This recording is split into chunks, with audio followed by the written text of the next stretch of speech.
Vocabulary में हमने synonyms पढ़े हैं, एंटोनिम्स पढ़े हैं, फ्रेजल वर्ब्स पढ़े हैं, लेकिन आज का ये जो टॉपिक है ये बहुत इंपॉर्टेंट है, क्योंकि मैंने बोर्ड पे जो वर्ड्स लिखे हैं वो ऐसे वर्ड्स हैं जो हमें अक्सर कंफ्यूज करते हैं। देखिए मैंने क्या किया है, मैंने उन वर्ड्स को ग्रुप बना के लिखा है ताकि आपको किसी भी तरह का कोई भी कंफ्यूजन इसमें ना आए। इन वर्ड्स को आप अगर समझ लेंगे तो जो भी कंफ्यूजन आपके माइंड में होगा वो दूर हो जाएगा। देखिए सबसे पहला वर्ड है ट्रांसपेरेंट, और इस वर्ड के साथ में मैंने सबकी हिंदी भी लिखी हुई है ताकि हिंदी समझ के आपको और अच्छे से समझ में आ जाएगा। बाकी मैं इंग्लिश में भी एक्सप्लेन करूंगा तो आप इंग्लिश भी समझ सकते हैं। तो पहला वर्ड देखिए ट्रांसपेरेंट। ट्रांसपेरेंट को हिंदी में कहते हैं पारदर्शी। पारदर्शी का मतलब होता है किसी भी चीज के आर पार दिखाई दे जाना। आपने देखा होगा जो हमारी विंडो में ग्लास लगे होते हैं, जो हमारी विंडो पेन लगी होती है, यानी विंडो में जो शीशे लगे होते हैं, वो शीशे कैसे होते हैं? ट्रांसपेरेंट होते हैं, जिसके हम आर पार देख लेते हैं, तो उसको ट्रांसपेरेंट हम कह सकते हैं। कुछ अभी कोरोना काल में हम लोगों ने डॉक्टर से क्लिनिक में जाते थे तो देखते थे कि कुछ उनकी शीट्स लगी होती थी, तो वो कैसी होती थी? ट्रांसपेरेंट होती थी, यानी इधर से हम डॉक्टर को देख लेते थे और उधर से डॉक्टर हमको। तो ट्रांसपेरेंट का मतलब होता है आर पार दिखाई देना, यानी कि something which you can see pass through, something which you can see through, यानी जिसके आर पार दिखाई दे जाए, वो कहलाता है ट्रांसपेरेंट। दूसरा वर्ड इसी ग्रुप का है ट्रांसल्यूसेंट।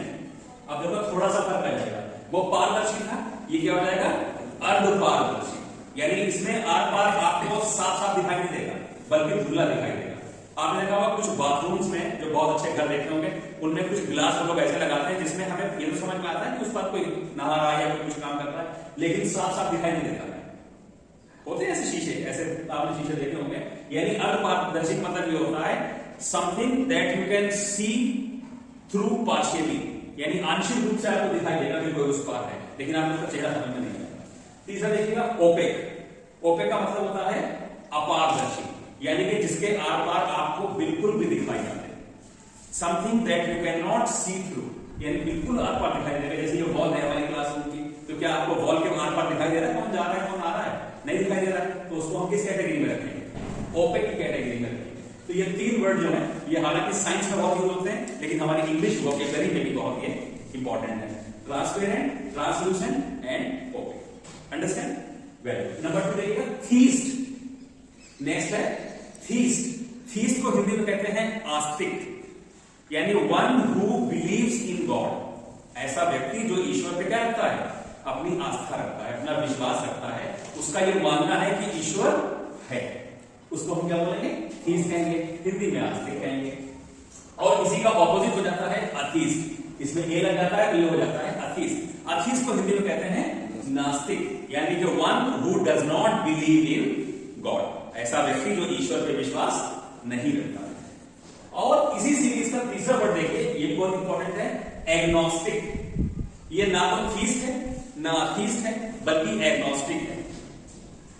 इसका मतलब होता है one who has doubt about the existence of God. इसको ईश्वर के अस्तित्व पर संदेह है, ये संशयवादी है, ये सोचता है पता नहीं ईश्वर है भी कि नहीं है, अल्लाह है भी कि नहीं है, भगवान है भी कि नहीं है, तो इसको विश्वास नहीं है, ये डाउट में रहता है, तो उसको हम बच्चों क्या बोलते हैं? एग्नोस्टिक। तो ये तीन शब्द का भी ग्रुप याद रखना, आस्तिक, नास्तिक और संशयवादी। इंग्लिश में कहते हैं थीस्ट, अथीस्ट एंड एग्नोस्टिक। याद रहेगा? नेक्स्ट देखिएगा नंबर 7 बायोग्राफी, ऑटोबायोग्राफी। ये दो वर्ड भी आपको बहुत सुने होंगे। बायोग्राफी को हिंदी में कहते हैं जीवनी। आपको जीवनी याद कराई जाती है हिंदी में, सब कबीरदास, सूरदास, तुलसीदास की जीवनी आप याद करते होंगे।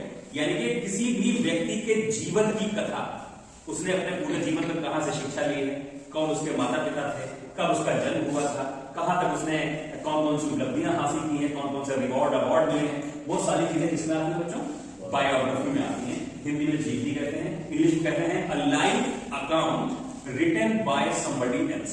किसी और व्यक्ति के द्वारा लिखा गया किसी के जीवन का लेखा जोखा क्या कहलाता है? बायोग्राफी कहलाता है। और ठीक इसका ऑपोजिट होता है ऑटोबायोग्राफी, जिसे हिंदी में क्या कहते हैं? आत्मकथा। यानी जीवनी तो दूसरा व्यक्ति लिखता है, जबकि ऑटोबायोग्राफी कौन लिखता है? वो व्यक्ति अपनी स्वयं लिखता है, अपने जीवन की कहानी को स्वयं लिखता है कि मैं कहां पैदा हुआ, कब जन्म हुआ, कहां तक शिक्षा प्राप्त की, कौन मेरे माता पिता, ये सारी चीजें वो अपने आप लिखता है। That is called autobiography. English में कहेंगे a life account written by self, खुद के द्वारा लिखा गया जीवन वृत्तांत। नेक्स्ट देखिएगा ऑप्टिमिस्ट एंड पेसिमिस्ट। ये दो शब्द भी एक दूसरे के ऑपोजिट हैं। ऑप्टिमिस्ट को बच्चों क्या कहते हैं? आशावादी। और पेसिमिस्ट को क्या कहते हैं? निराशावादी। ऑप्टिमिस्ट वो व्यक्ति होता है जो हमेशा सकारात्मक सोच रखता है। One who always looks on the bright side of things, हमेशा चीजों को सकारात्मक देखता है। एक कहानी आपको मैं शायद क्लास में पहले भी सुना चुका हूं कि एक बार एक आश्रम में एक संत रहते थे और वहां पर एक गाय को लेकर एक ग्रामीण आ जाता है। तो उनका सेवक आके कहता है बाबा जी एक गाय आ गई है हमारे यहाँ आश्रम में, गांव वाला ले आया है। तो कहते हैं अच्छी बात है, अब गाय आ गई है तो हमें दूध पीने को मिलेगा। तो ये सोच कैसी है? सकारात्मक। और फिर कुछ दिनों के बाद वही ग्रामीण उस गाय को वापस लिए जाता है। तो फिर कोई सेवक आके कहता है बाबा जी वो ग्रामीण तो गाय लिए गया, अब दूध कैसे पिएंगे? तो कहते हैं कोई बात नहीं, गोबर पड़ती थी, सफाई लगाना पड़ती थी, अच्छी है चलिए। तो ये सोच बच्चों कैसी होती है? सकारात्मक सोच होती है। हमेशा हमें चीजों को सकारात्मक रूप से देखना चाहिए, ये हमारे लिए अच्छा होता है। तो इसी को हम कहते हैं ऑप्टिमिस्ट। जबकि पेसिमिस्ट को हिंदी में कहते हैं निराशावादी, यानी कि one who always looks at the dark side of things, चीजों को हमेशा नकारात्मक सोच में देखना। आपके साथ भले ही अच्छा हो रहा है लेकिन आपकी नेगेटिविटी कहती है यार मेरे साथ ये ठीक नहीं हुआ, मेरे साथ ये अच्छा नहीं हुआ, ईश्वर ने ये ठीक नहीं किया, और ये मेरे साथ ही क्यों हुआ, उसके साथ क्यों नहीं हुआ। ये जो बातें होती हैं ये पेसिमिस्टिक बनाती हैं, आपको नकारात्मक की ओर ले जाती है। ठीक है बच्चों, चलिए नेक्स्ट देखिएगा ब्यूरोक्रेसी। ब्यूरोक्रेसी का मतलब होता है नौकरशाही। अब देखिए सरकार जो होती है कई बार क्या होती है, सरकार को नौकरशाह चलाने लगते हैं। नौकरशाह मतलब a government run by officials, जो बड़े बड़े पदों पे बैठे हुए हैं सरकारी दफ्तरों में, साहब लोग बैठे हुए हैं, जब वो सरकार चलाने लग जाए तो वो क्या कहलाती है? ब्यूरोक्रेसी कहलाती है। दूसरा है प्लूटोक्रेसी, हिंदी में क्या कहते हैं? धनिक तंत्र। जब धनवान लोग सरकार चलाने लग जाए, सरकार को अपने हिसाब से नचाने लग जाए, अपने इशारों से नचाने लग जाए, तब वो क्या कहलाती है? प्लूटोक्रेसी। कई बार ऐसा भी तो होता है जो अमीर लोग होते हैं वो फंडिंग करते हैं, सरकार को पैसा देते हैं, उनको इलेक्शन लड़वाते हैं, उनको जितवाते हैं, उनको सपोर्ट करते हैं। जब सरकार बन जाती है तो अपने हिसाब से वो अपने रूल्स लागू करवा देते हैं। होता है कि नहीं होता ऐसा? तो उसी को कहते हैं प्लूटोक्रेसी, हिंदी में कहते हैं धनिक तंत्र। नेक्स्ट देखिएगा इसी ग्रुप का एक वर्ड है ऑटोक्रेसी। ऑटोक्रेसी का मतलब हिंदी में बच्चों होता है एक तंत्र, यानी कि इसमें क्या होता है, एक ही व्यक्ति पूरी सरकार चलाता है, किसी की नहीं सुनता, ना अपनी कैबिनेट की सुनता है, ना अपने मिनिस्टर्स की सुनता है, बस अपने ही तरह से सरकार चलाता है, उसी की मनमानी चलती है। That is called what? Autocracy. Hindi में कहते हैं इसको अ गवर्नमेंट बाय सेल्फ, एक व्यक्ति द्वारा चलाई जाने वाली सरकार। नेक्स्ट कैटेगरी देखिए कार्निवोरस, हर्बीवोरस, ग्रामिनीवोरस। कार्निवोरस वो जानवर होते हैं जो दूसरे जानवरों का मांस खाते हैं, तो हिंदी में क्या बोलेंगे? मांसाहारी बोलेंगे। जबकि हर्बीवोरस वो जानवर होते हैं जो हर्ब्स खाते हैं, प्लांट्स खाते हैं, वेजिटेबल्स खाते हैं, इसलिए उनको क्या बोला जाता है? शाकाहारी बोला जाता है। और इसी कैटेगरी के तीसरे जानवर होते हैं ग्रामिनीवोरस, वो घास पर जीवित रहते हैं, तो इसलिए उनको क्या बोला जाता है? घास बक्षी, घास भक्षी, यानी घास का भक्षण करते हैं। तो इंग्लिश में कार्निवोरस का मतलब हुआ animals who depends on the flesh of other animals, दूसरे जानवरों के मांस पर डिपेंड रहने वाले जानवर कार्निवोरस कहलाते हैं। Animals who depend on plants and vegetables, they are called herbivorous. Animals who depend on grass only, they are called graminevorous. ये सारे आपके सिलेबस में पूछे जा चुके हैं, इनको ध्यान से अगर आप सुन लेंगे तो इसमें से बहुत सारे वर्ड्स आपको देखने को मिलेंगे एग्जाम में, क्योंकि वोकेबलरी से 3 नंबर का आता है आपका, है ना, रीडिंग सेक्शन में। फिर नेक्स्ट देखिएगा 2 वर्ड्स और मैंने निकाले, ऑडियंस जिसको हिंदी में क्या कहते हैं? श्रोतागण, और स्पेक्टेटर्स हिंदी में क्या कहते हैं? दर्शकगण। देखो ऑडियंस उसको कहते हैं जो आपकी लेक्चर को, आपकी स्पीच को केवल सुन रहा है, उसको सिर्फ सुनाई दे रहा है। जैसे रेडियो पे अगर आप किसी मैच की कमेंट्री सुनेंगे तो वहां पर आप ऑडियंस कहलाएंगे, क्या कहलाएंगे? लेकिन किसी स्टेज परफॉर्मेंस को अगर आप जाकर फेस टू फेस देखेंगे, आमने सामने बैठ के देखेंगे, तब वहां ऑडियंस नहीं होगी, तब आप क्या कहलाएंगे? स्पेक्टेटर्स कहलाएंगे। स्पेक्टेटर्स को हिंदी में कहते हैं दर्शकगण। और अगर इंग्लिश में डिफाइन करें तो इस ऑडियंस का मतलब हुआ एन असेंबली ऑफ लिसनर्स, सुनने वालों की सभा, और इसी को इंग्लिश में स्पेक्टेटर्स को कहेंगे एन असेंबली ऑफ व्यूअर्स, देखने वालों की सभा। तो दोनों में फर्क है ना, सुनने वाले ऑडियंस कहलाएंगे और देखने वाले स्पेक्टेटर्स कहलाएंगे, दर्शकगण कहलाएंगे। नेक्स्ट बात देखिएगा इनऑडिबल, इनविजिबल। इनऑडिबल का जो सुनाई ना दे उसको इनऑडिबल बोलते हैं। और इनविजिबल का मतलब क्या होता है?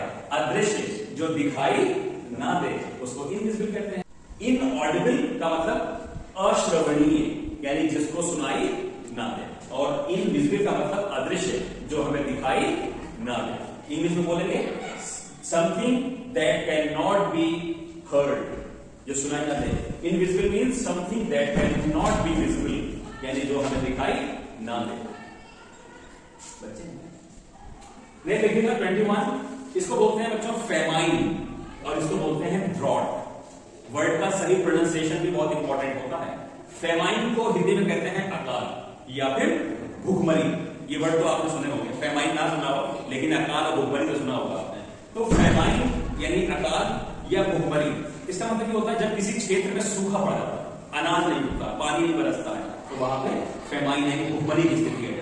और ड्रॉट का मतलब भी वही होता है, लैक ऑफ रेन यानी कि बारिश की कमी, और फेमाइन का मतलब लैक ऑफ फूड यानी भोजन की कमी, खाने की कमी, खाद्य पदार्थों की कमी। ये दोनों वर्ड भी इंपॉर्टेंट है। नहीं देखिएगा ये सीरीज में मैंने यहां तक लिए हैं 23 से 28 तक, ये सारे साइड वर्ड हैं, लेकिन लास्ट में सब में क्या आ रहा है? CID, CID, CID, CID, CID। बच्चों CID साइड वर्ड जो है ये ग्रीक भाषा से आया है। इसका मतलब होता है मर्डर या फिर इसको किलिंग भी कहते हैं, हत्या। अब इसमें किसी ना किसी की हत्या आपको दिखाई देगी। जैसे पहला वर्ड क्या है? सुइसाइड। सुइसाइड का मतलब क्या होता है? आत्महत्या, या हिंदी में क्या कहते हैं? एक वर्ड और क्या है? खुदकुशी। इंग्लिश में क्या कहेंगे? Murder of self, killing of self, खुद को मार देना। नेक्स्ट वर्ड है पेस्टिसाइड। खेतों में जब हम लोग फसल लगाते हैं, बीज बोते हैं, तो हमें क्या डालना होता है? कीटनाशक डालते हैं। पेस्टिसाइड का मतलब होता है किलिंग ऑफ इंसेक्ट्स, जो उन पौधों को खराब करने वाले कीड़े मकोड़े होते हैं उनको मारने के लिए पेस्टिसाइड्स डालते हैं। तो ये होता है किलिंग ऑफ इंसेक्ट्स। रेजिसाइड का मतलब होता है बच्चों किलिंग ऑफ अ किंग या मर्डर ऑफ अ किंग, किसी राजा की हत्या कर देना, रेजिसाइड कहलाता है। आपने सुना होगा न्यूज में कुछ साल पहले नेपाल के राजा की हत्या कर दी गई थी, तो that is called what? Regicide. इसको पढ़ते हैं फेटिसाइड, इसमें वो जो है साइलेंट लगता है। फेटिसाइड का मतलब बच्चों होता है भ्रूण हत्या।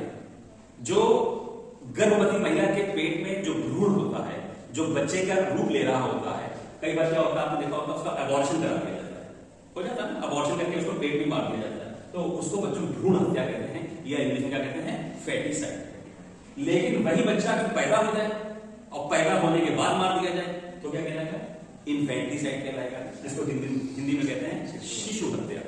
यानी वो पैदा हो गया, पूरा मैच्योर हुआ, उसने बर्थ लिया और उसके बाद उसको मार दिया गया। हरियाणा वगैरह में आपने देखा होगा लड़कियों को मार दिया जाता है। क्यों?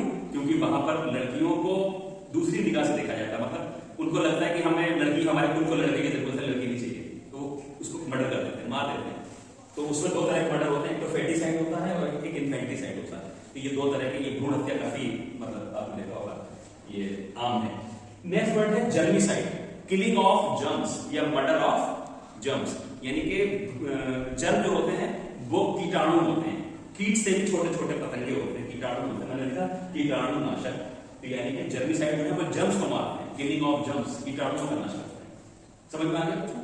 और लास्ट के दो वर्ड है, एक है इमिनेंट और एक है एमिनेंट। ये दोनों वर्ड मैंने इसलिए लिए क्योंकि सुनने में बड़े एक से लगते हैं, इमिनेंट, एमिनेंट। जिसमें देखिए इमिनेंट है, इसमें डबल एम है, और एमिनेंट में कैसा है? एम है, सिंगल एम है।